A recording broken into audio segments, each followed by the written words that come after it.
Nagbabalik ang PTV Balita ngayon. Sisimulan na bukas ang tradisyonal na pahalik ng Poong Jesus Nazareno. Gaganapin ito sa Quirino Grandstand sa Maynila. Ngayong araw ipinuwesto ng MMDA ang mga barikada at orange barrier sa paligid ng grandstand. Nagsimula na ding mag-ayos ang mga volunteer para sa isasagawang banal na misa mamayang alas 6 ng gabi. Bahagi ang aktibidad ng paghahanda para sa nalalapit na traslasyon sa January 9. Magtatagal ang pahalik hanggang sa mismong araw ng traslasyon. Kaugnay nito, dineklara bilang special non-working holiday ang January 9 sa Maynila bilang pagdiriwang ng Pista ng Jesus Nazareno. Pangungunahan ni Pangulong Ferdinand R. Marcos Jr. ang full cabinet meeting bukas, ika-7 ng Enero. Ayon sa Presidential Communications Office, kabilang sa tatalakayin sa pulong ang legacy projects, kabilang ang big ticket at official development assistance funded na mga proyekto. Bilang paghahanda, nakikipag-usap na ang Pangulo kay Executive Secretary Lucas Bersamin tungkol sa magiging agenda ng meeting. Samantala, kinumpirma ng PCO na isasagawa ang taunang New Year's reception sa Palasyo na Vandeneur sa January 11. Dadaluhan naman ito ng mga ambassador mula sa iba't ibang bansa at head ng mga international organization. Samantala, alamin natin ang ibang balita mula kay Jay Lagang ng PTV Davao.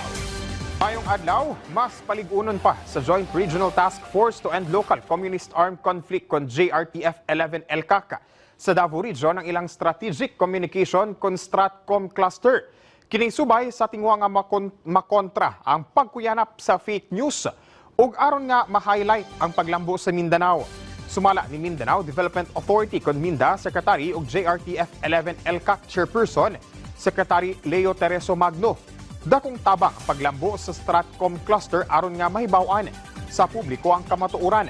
Nalakip sab sa gisgutan nato sa Quarter 4 meeting sa JRTF-11 LCAC ang pagsiguro nga mahatod ang matinud-anon ug kasaligan nga impormasyon ngadto sa katawhan.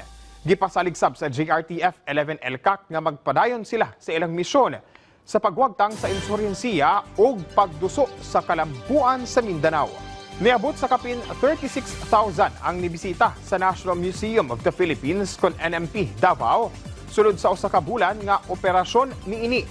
Niabot sa 36,478 ka mga individual ang nakabisita sa NMP Davao gikan Desyembre 1 tuig 2024 hangtod Enero 2 ning kasamtangang tuig.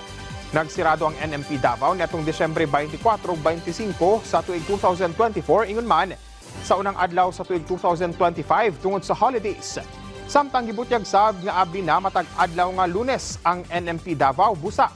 Matag adlaw na ang operasyon niini alang sa mga buot mo bisita. Nagpabiling gapong alas 9 sa buntag hangtod alas 5 sa hapon ang operasyon niini. Ug mo kadto ang mga nagunang balita dinhi sa PTV Davao. Ako si Jay Lagang. Mayong adlaw. Daghang salamat, Jay Lagang. At yan ang mga balita sa oras na ito. Para sa iba pang update, i-follow at i-like kami sa aming social media sites at PTV PH. Ako po si Naomi Tiburcio para sa Pambansang TV sa Bagong Pilipinas.